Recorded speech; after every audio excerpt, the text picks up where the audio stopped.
Hey everyone, and welcome. Today, we're going to dive into something really important. Think of it as an inside-out journey where we explore how building a rock-solid relationship with yourself is actually the key to creating amazing, healthy connections with everyone else in your life. So, let's just kick things off with a big question.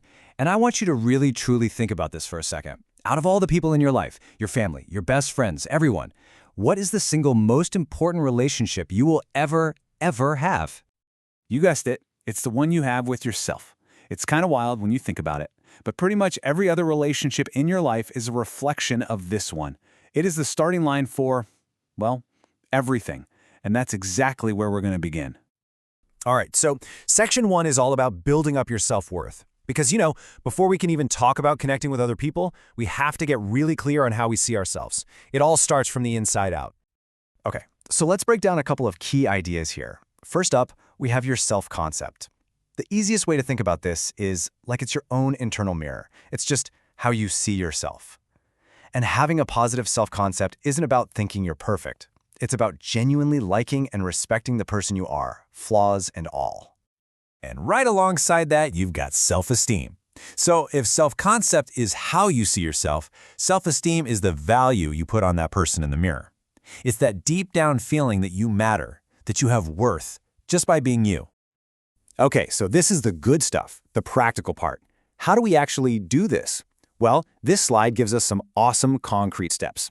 It starts with the basics, like looking after yourself, sleeping enough, eating well. But it's also about carving out time for fun, having goals that excite you, and this one's huge, actually pausing to celebrate your wins, no matter how small they seem. So once you've started building that solid foundation inside yourself, it gets a lot easier to deal with the outside world.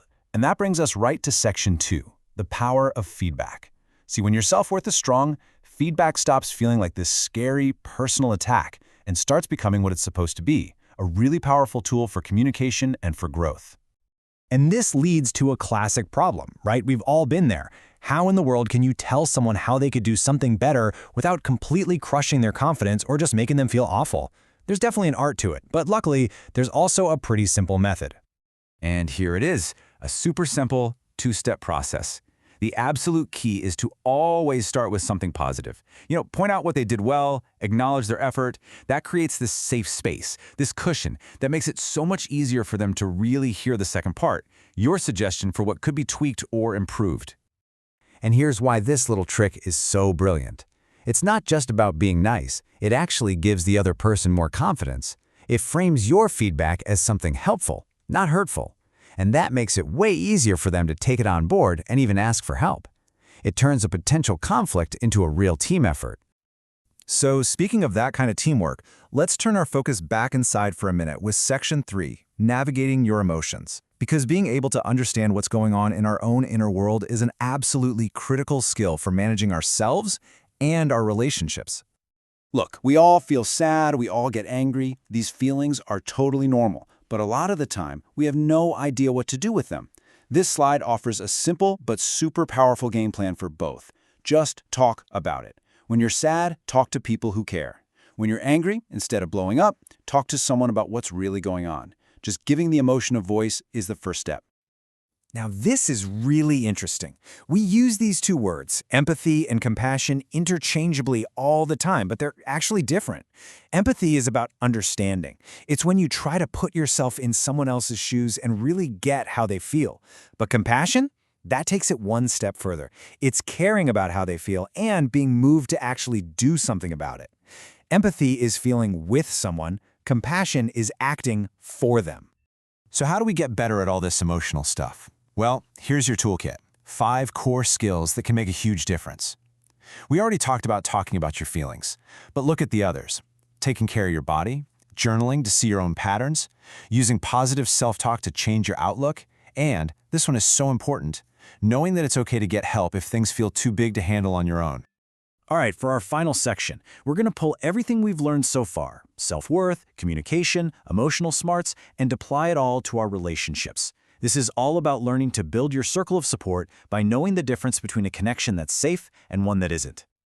And wow, when you see it laid out like this, the difference is just night and day, isn't it?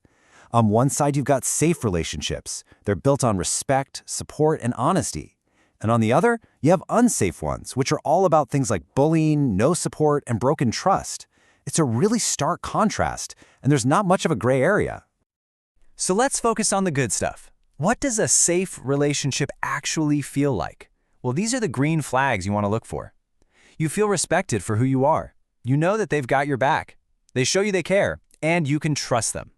At the end of the day, it's a feeling of safety. And the long-term impact here is huge. It really is. Safe relationships literally build you up. They help you feel secure, happy, confident. Unsafe relationships do the exact opposite. They chip away at you, make you feel insecure and unsafe, and they can even mess with your ability to trust people down the road. This is why being intentional about who you let into your life matters so much. Now, if you realize you might be in an unsafe relationship, it can feel really scary. But please hear this, you are not powerless. Here are 3 clear, empowering things you can do. First, talk to an adult you trust. Second, do what you need to do to protect yourself. And third, reach out to people and groups who are there specifically to help and support you. So if you only take one single thing away from our entire chat today, please let it be this. You have the right to feel safe and respected in all of your relationships, period. This isn't something you have to earn, it's your fundamental right as a person. And that brings us to one last question for you to take with you. Thinking about everything we've just covered, what's one small, totally doable step you can take today, like right now, to build a healthier relationship, either with yourself or with someone else in your life?